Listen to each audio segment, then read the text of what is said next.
Hello everyone. For this week's soap note, I have a BP, a 68-year-old white Hispanic male that presents to the clinic unaccompanied and appears to be a good historian.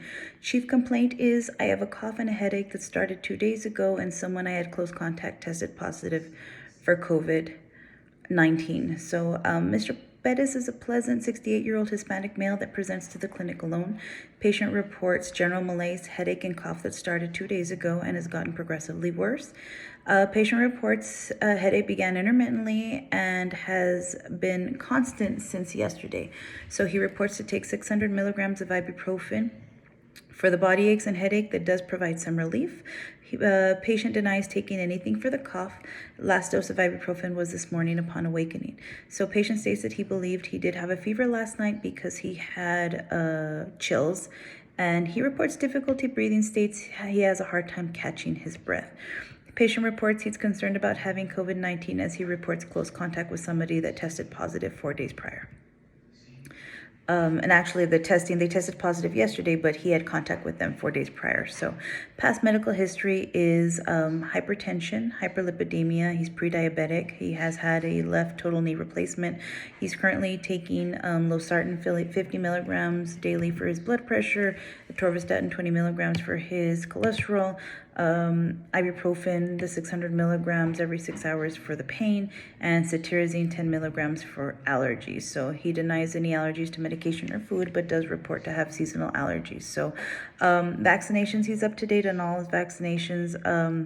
With the exception of the last flu vaccine was in 2019, and he did get his COVID vaccines, the Pfizer in February and in March, so he had not gotten the booster.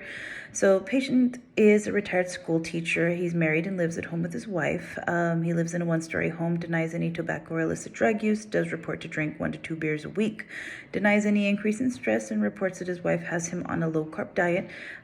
Says he does drink about 4 to 5 bottles of water a day, sleeps about 6 to 7 hours a night, says that sleep is adequate, denies any firearms, states that he always wears a seatbelt in the car, and so denies any anxiety or depression. So his family history is unremarkable. Review of symptoms general. He does report the headache for 2 days that has gotten progressively worse, reports malaise, and fever is unknown, and he denies any weight gain or loss.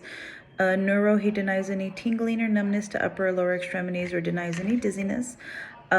Eyes, denies double vision, blurred vision, excessive tearing, or vision loss. For the ENT, denies any pain, hearing loss, drainage, tinnitus. He does report a loss of taste and smell that did begin today.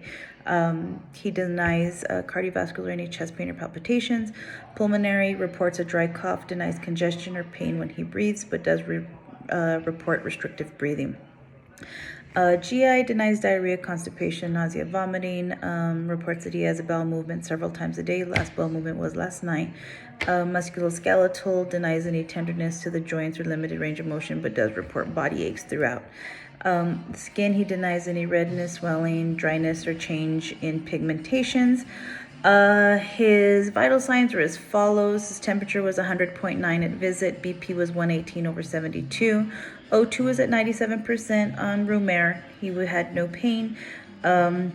He weighed in at last weight actually was 270 pounds, and he is 6'1", puts his BMI at 35.6, so he is morbidly obese.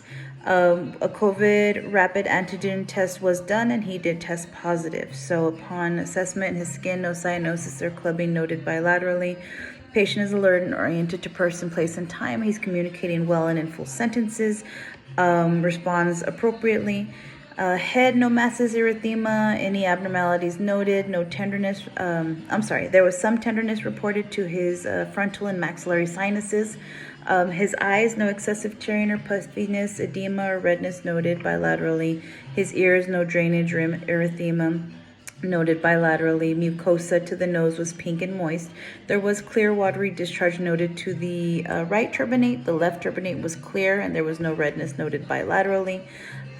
His mouth and throat, the mucosa was pink and moist. There were no lesions. Tongue and uvula were midline, and his tonsils were at a +2.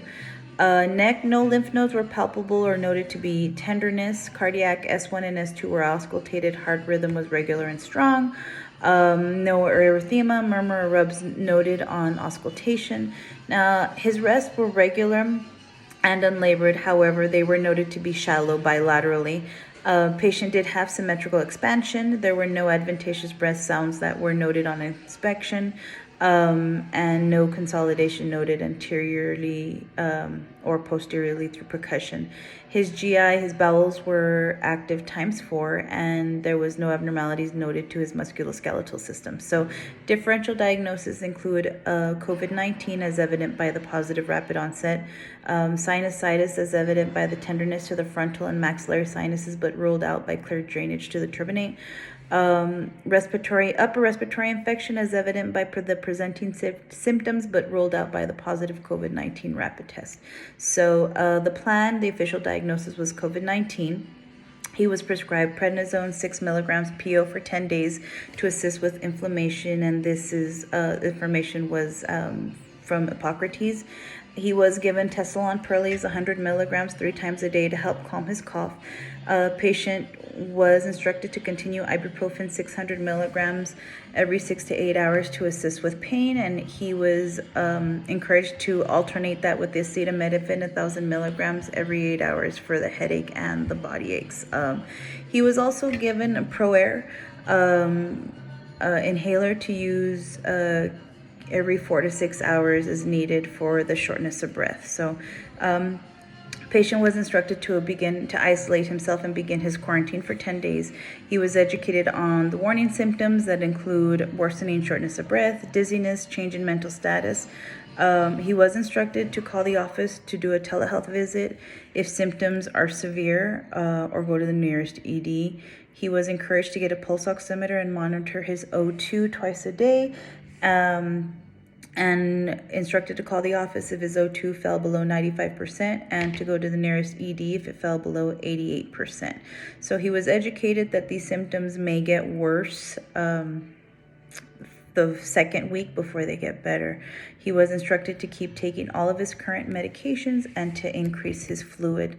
Now, because of his age and comorbidities and BMI, patient actually was given a referral to a local hospital here in town to receive monoclonal antibody transfusion.